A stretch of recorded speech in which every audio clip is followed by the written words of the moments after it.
Yo, what's up mga ka-cottage? Magandang hapon po muli sa ating lahat. Yan, so andito pala ako sa may Leon Garcia.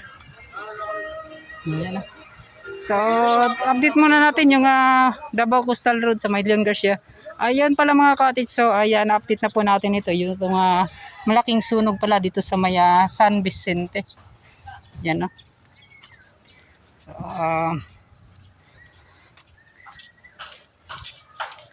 ito pala talaga yung nangyari mga ka-cottage. So, muli ay ating na ipasilip. Yan. So, sana makarecover na po lahat ng mga nasunugan. Yan. So, bagong taon.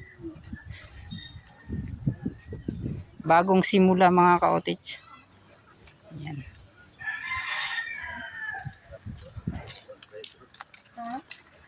Huwag lang talaga mawalan ng pag-asa mga ka-cottage. Pagsubok lang po sa mga ganito sa buhay. Bago ang lahat, may ka shoutout pala sa ating mga solid subscriber dyan. Bilang tayo. Ayo, may tubig. Wala, may mineral. Salamat may mineral. Yan mga ka-cottage, at bumili tayo ng tubig kasi nauuhaw na po ako sa sobrang init. Yan, wala din. So doon ba mga ka-cottage sa unahan, natin itong sa may Leon Garcia. Let's go.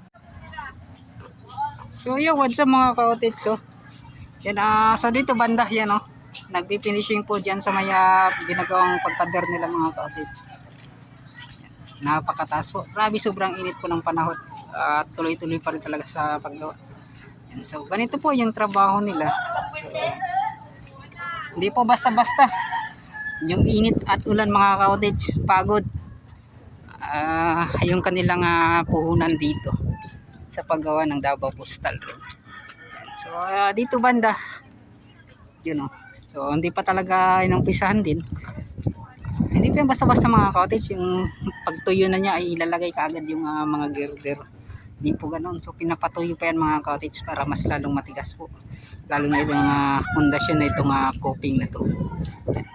So dyan matagal na, parang buwan natin mga ka-cottage. Ngunit dito mga ka-cottage, parang hindi pa ito umabot ng isang buwan na kanilang ginawa itong coping na to. Sila sir na nandoon sa taas na nagpapahinga. So bumalik tayo dito mga ka-cottage kasi yun nga po, pinuntahan natin doon sa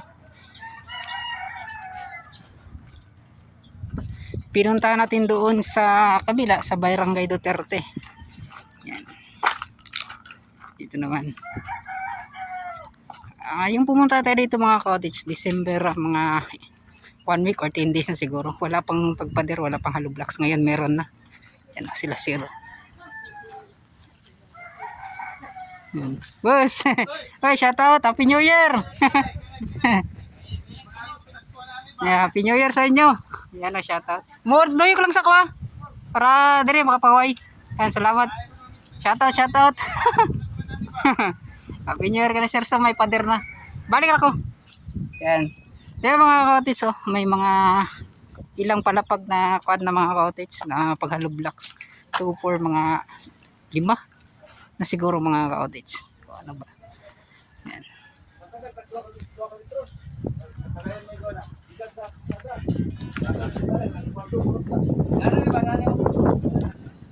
So ito, at ano ito mga ka-cottage, so yung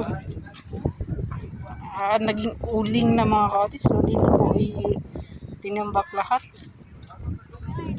Parang ito po yung sa mga nasunog mga ka-cottage.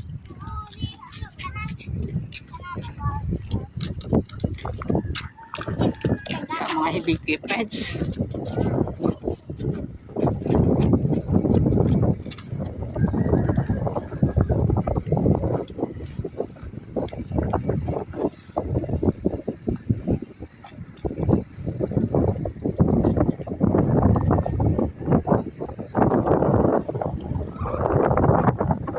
So si sir, nagpapahinga po si sir kasi nga po yan, Kapag lalong-lalo na kapag walang pinapatong mga cottage, yung mga backhoe driver, ah, mga tractor, mga ganon, nakakon kasi yan sila.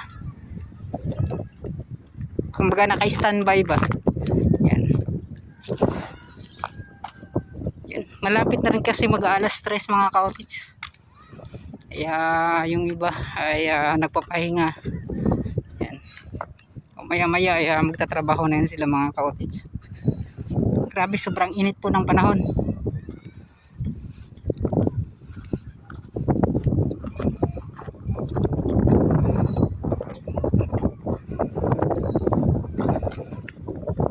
Kapag umaga naman tayo mag-update mga cottage, mas lalong mainit pa pala.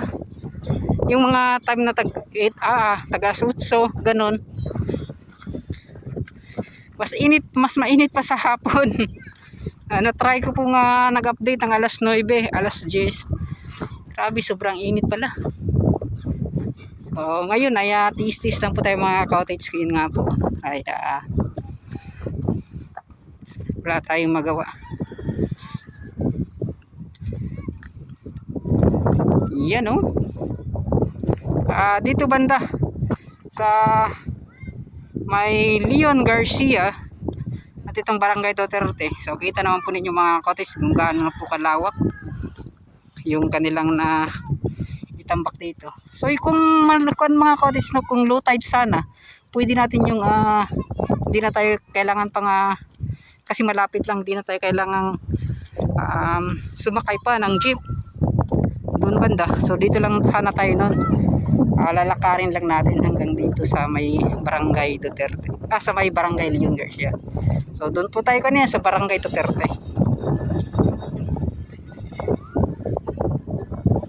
Hihingal ako sa sobrang init mga cottage. Bumili talaga ako ng tubig para panigurado po. Yan o. So 4 na araw sa itong buwan na to.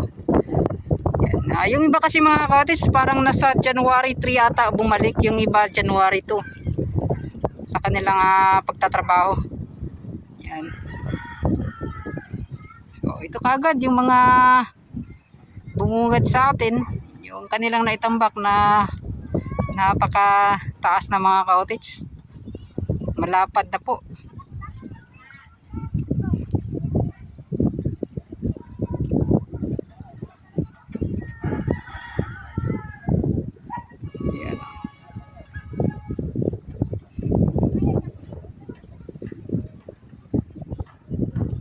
Kita naman po ninyo sa unahan mga cottage yung sa may Vicente Lao. Yan.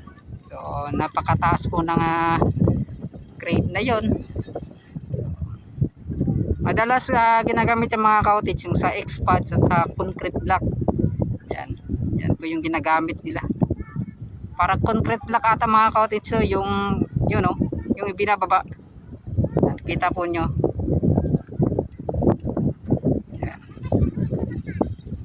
So tuloy-tuloy na, mataas na mga cottage. Mataas na po yung kanilang naitambak. So parang sobra na po sa kalahati.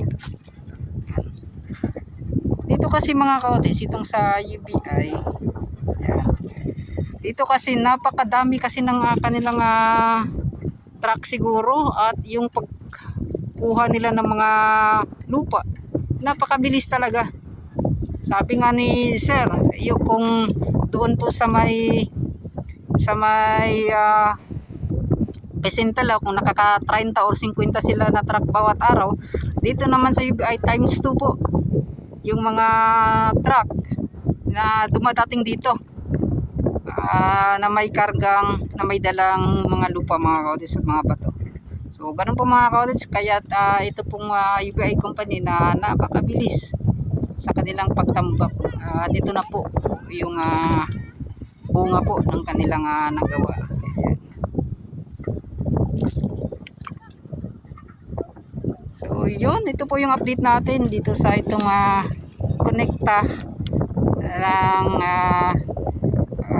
dalawang pagtambak o dalawang package na to.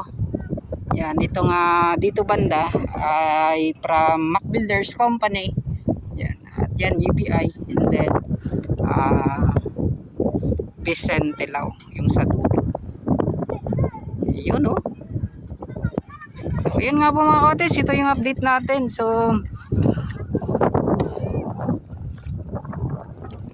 tuloy-tuloy tayo doon hanggang sa dulo. Yan, pupunta natin muli. So andyan sana si Ratcho, si SG Vlogger. So paki-support po si Ronnie Lifestyle, Bonsai TV at si SG Vlogger TV mga ka-otis. So sana supportahan po yan ninyo. Malaking tulong na rin mga ka-otis kung makukuha nila yung ngayong taon yung monetization mga ka-otis, para makapag-sahod na po sila.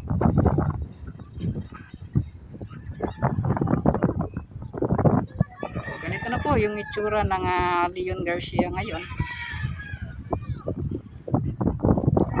Abangan na lang natin mga ka-otis ngayong taon, baka ito ay matapos na talaga.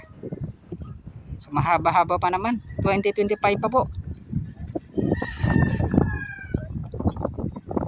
Yung pong pagtatapos, may ito turn over na talaga itong ginagawang Davao Coastal Road from Bago Aplaya to Arcas Lake Using. So, sabi nga po nila ay magkokonekta daw. So hindi naman yung magdudugtong talaga mga ka-otis, parang malapitan lang talaga na sa pagkonekta ng SIDC sa Malalan Davao City Connector Bridge dito Davao Coastal Road.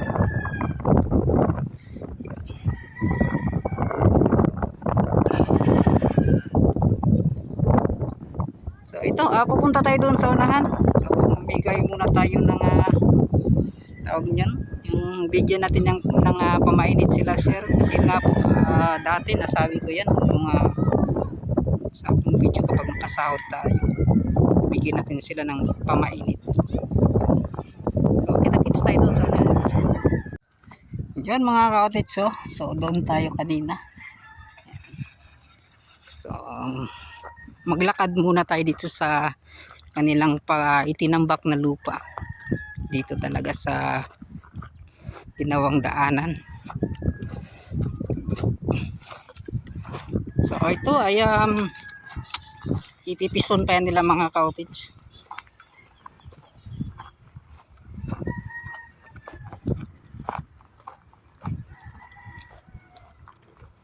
Yan, gaya ng sabi mga ka-otis, sabi ko, itong mga lupa mga ka-otis, tinitingnan po yan ng DP kung pwede bang itatambak dito. Hindi po yan yung lupa lang po na basta kuhain mo lang kahit saan. Hindi po ganon. Ito po ay chine-check po ng DP bago po itinambak dito.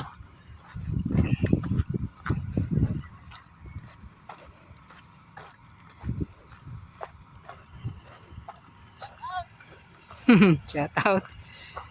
Boss, Happy New Year. Taas na din yung natambak, no? Kani bago lang ni. Kada sa mo ni balik dire sa Picha 2, no? Ba Picha 3 sa inyo, Picha 2 gyud. Ikaw ni Picha 3 ni balik ka dire. Kani mga sunod karong tuiga mahuman na ba ni? Sa imo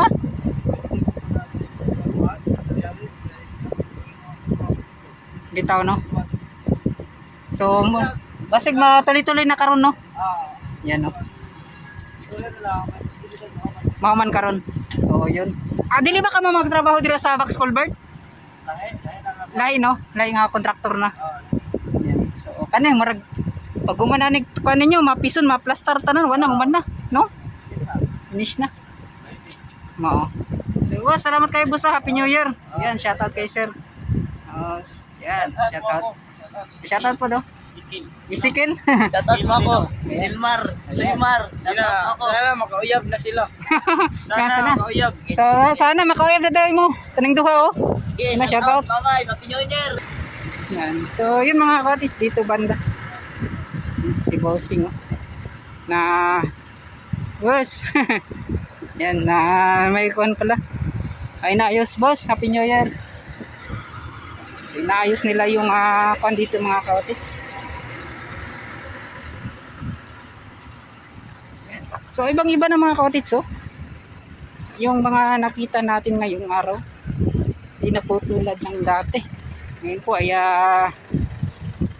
maganda na tingnan. Mataas na po mga cottage. Yun nga po, pa-second layer na po yan sila. Boss Tatsuki. Yan. Shoutout kay Boss Tatsuki. Out na pala sila ngayon mga cottage sa mayang alas 4. Yan, magsisiuin yan sila. Doon po yan sa Boulevard. Yan, yung kanilang bunkers. Yan o, formado na po talaga mga cottage. Girder na lang no? Kano sa kaya ni butang ang girder? Wala pang po sila girder diri no? Asa diri nila buhaton or gibuhat na ni daan ng girder? Buhat na daan? Buhat na magliso magud ilang plaster no? Kung diri pa sila magbuhat. Di para dito sa Boulevard kay katong sila yung nagbuhat, murag dako-dako yung ilang area. Bitaw no. Si Boss Tatsuki. Yan boss, salamat kay Boss Tatsuki. Yan. So yung mga cottage yung girder po daw ay parang bibilhin natin nila. So yung pagkakalam natin yung halaga po ng isang girder na haba po ng 25 to 30 meters nasa 1.8 ata daw. 1.5 mahigit, parang ganun mga cottage. So, hindi basta-basta. Isang girder lang po mga cottage, milyones na po yung halaga. Yan. So, yun. At ito, yung Manor Bridge dito sa may Leon Garcia. Yun.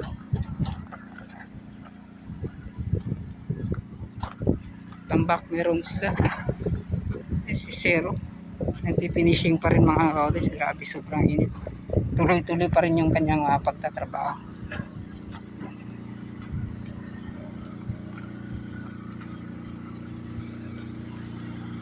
So ganito na po yung meron dito sa Leon Garcia. So happy new year pala sa lahat. Bilis po ng araw mga cottage, bilis din po ng oras. Boy, shout out kayo doon. So nilagyan na po nila ng daan ng mga cottage. So balang araw ay masisarado yan. Yun o. Dito banda, yan, mas mataas pa yung sa kabila, dito banda mga cottage, no? Sa paggawa po ng itong pader nila. Yan. So boundaryhan kasi mga cottage dito from Relay Company. Yan. Yan. Dito kasi mga cottage patapos na talaga to. Itong kulay na lang sa daanan yung kulang at pagre-retouch. Yan. So ganun. Ito asfalto na to mga cottage. Yun nga po ay may kwan lang. May mga bagabog ba. Yung mga buhangin na nahulog. Yan, dito banda at yung mga nasasapawan or natatabunan yung kulay po ng asfalto. So, yan o. So, maganda rin mga cottage, nilagyan pa nila ng kulay. Itong cyclone wire. Pininturahan pa po nila.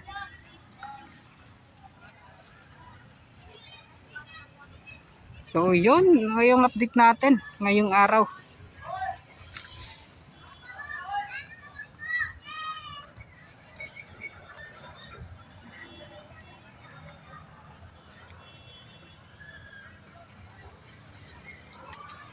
Sobrang init po ng panahon.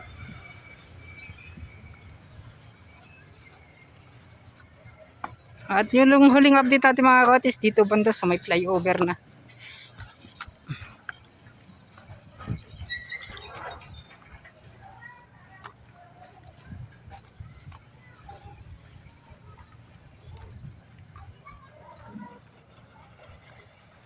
So, yun, ito po yung update natin sa ginagawang coastal road.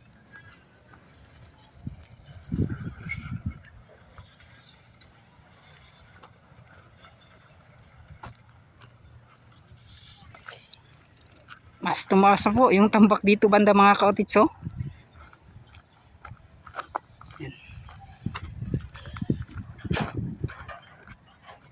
so So maganda sana kapag pumunta dito mga tao sa pinakataas. Ngunit wag na lang. Pakapagalitan tayo. So yung mga cottage, maraming salamat at hanggang dito na lang. Yan, magpapaalam na po ako mga cottage. Mega shoutout po sa inyong lahat. So ito po yung update natin sa Million Garcia Castillo Segment. Yan. So, yun po mga cottage. Makabit pa tayo dito sa maya flyover sa maya Santa Ana Ward. Bye bye na.